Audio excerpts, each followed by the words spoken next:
Bom dia, vamos começar hoje nosso devocional com Deus, continuando aqui em Marcos capítulo 15 hoje, que diz assim: Jesus impressiona Pilatos. Ao arraiar do dia, entraram nas assembleias e os chefes dos sacerdotes com os líderes religiosos, os mestres da lei e todo o Supremo Tribunal dos judeus tomaram uma decisão. Amarraram Jesus, levaram-o e entregaram a Pilatos. Então Pilatos o interrogou: És tu o rei dos judeus? Ao que lhe replicou: Tu o dizes.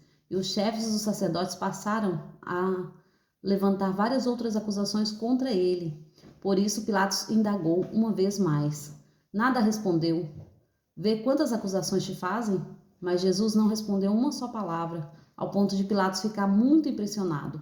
Ora, por ocasião das festas, fazia parte da tradição libertar um prisioneiro, por aclamação popular. Um homem, conhecido por Barrabás, estava na prisão junto a rebeldes, que havia cometido assassinatos durante uma rebelião. Concentrando-se a multidão, clamaram a Pilatos que lhe outorgasse o direito de costume nessas ocasiões. E Pilatos lhe ofereceu: Quereis que eu vos liberte o rei dos judeus? Quanto ele bem sabia que fora por inveja que os chefes dos sacerdotes lhe haviam entregado Jesus. Então os chefes dos sacerdotes instigaram a multidão a rogar a Pilatos que, ao contrário, soltasse Barrabás. Contudo, Pilatos lhe questionou: Assim sendo, que farei com este a quem chamas rei dos judeus? Mas eles gritavam: Crucifique-o. Por quê? Qual mal fez este homem? Inquiriu Pilatos. Todavia, eles clamavam ainda mais decidido: Crucifique-o. Então Pilatos, para satisfazer a todo aquele povo, soltou-lhe Barrabás e ordenou que Jesus fosse açoitado e depois o sentenciou à crucificação. Amém, né? Aqui diz sobre Jesus impressiona Pilatos, porque Pilatos ficou impressionado, porque ele sabia que foi por inveja, ele sabia, né, que tinham prendido Jesus por causa da palavra de Deus, né? E eles, os próprios, que fazia parte, né? Muitas vezes o inimigo vai usar pessoas que estão ao seu derredor para vir contra você, né?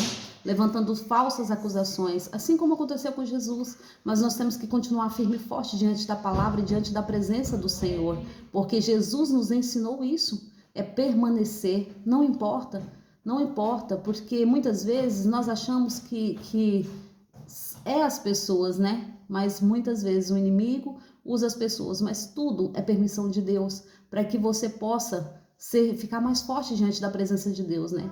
Porque Jesus, isso teria que acontecer.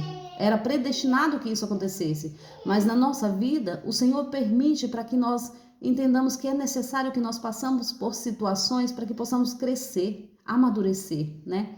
Então, aqui, Jesus, era necessário que ele passasse por tudo isso para que nós hoje tivéssemos esse entendimento da vida eterna, tivesse o conhecimento de entender que Jesus deu a sua própria vida por amor a nós, para que hoje nós pudéssemos ser amigos de Deus, para que hoje nós tivéssemos o direito de ser filhos de Deus, né?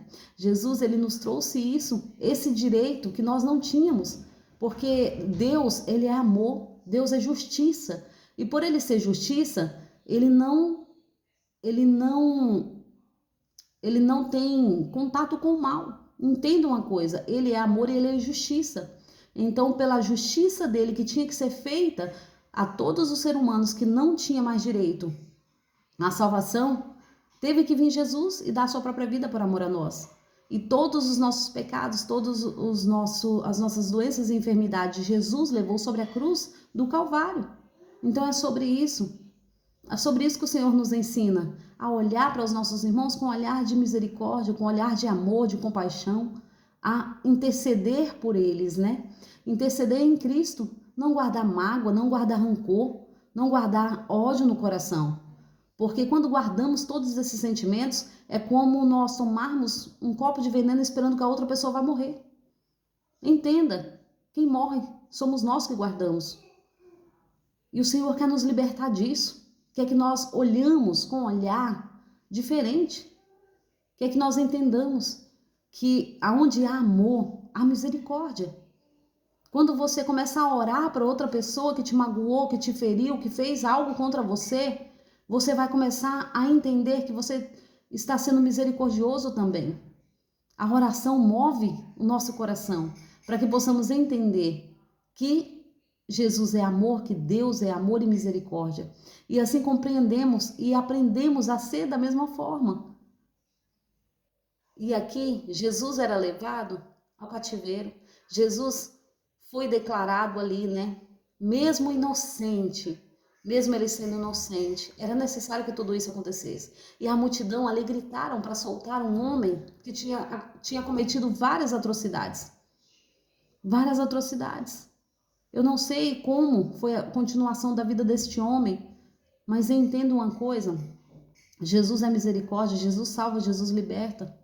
Tanto isso nos prova quando Jesus ali do seu lado foi colocado 2 homens que era culpado. E aqueles 2 homens zombaram de Jesus, mas ele entende que nada Jesus fez para estar ali. E ele pede perdão. Ele pede perdão ao Senhor. E ele crê que Jesus salva, Jesus liberta, Jesus cura. E ali naquele momento de aflição, ele fala para Jesus, ele olha para Jesus: Senhor, lembra-te de mim quando entrares no paraíso. Porque ele entendeu quem era Jesus. Jesus olha para ele e fala: hoje mesmo estarás comigo. Que olhar de misericórdia, que olhar de amor, de bondade. Basta nós pedirmos perdão e os nossos pecados são perdoados. Mas quando nós não perdoamos, nós também não somos perdoados. Entenda, é recíproco. Nós temos que dar para receber. Se nós muitas vezes não perdoamos, como queremos ser perdoados por Deus? E é sobre isso que Jesus nos ensinou, né? É sobre cada um carregar a sua cruz, seguir em frente, crendo que as misericórdias do Senhor é o fato de nós não sermos consumidos. O Senhor, ele tem misericórdia de cada um de nós. E ele nos mostrou esta misericórdia na cruz do Calvário. E Deus já era misericordioso. Quando nós olhamos, né, para a história de Jonas.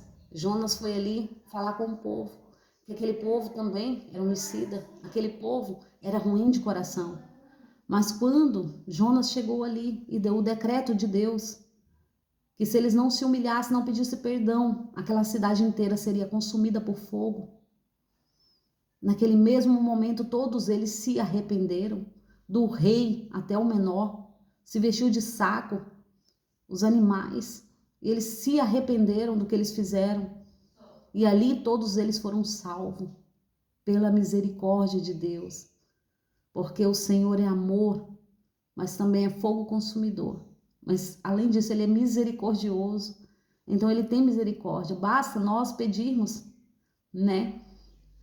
E nós seremos atendidos.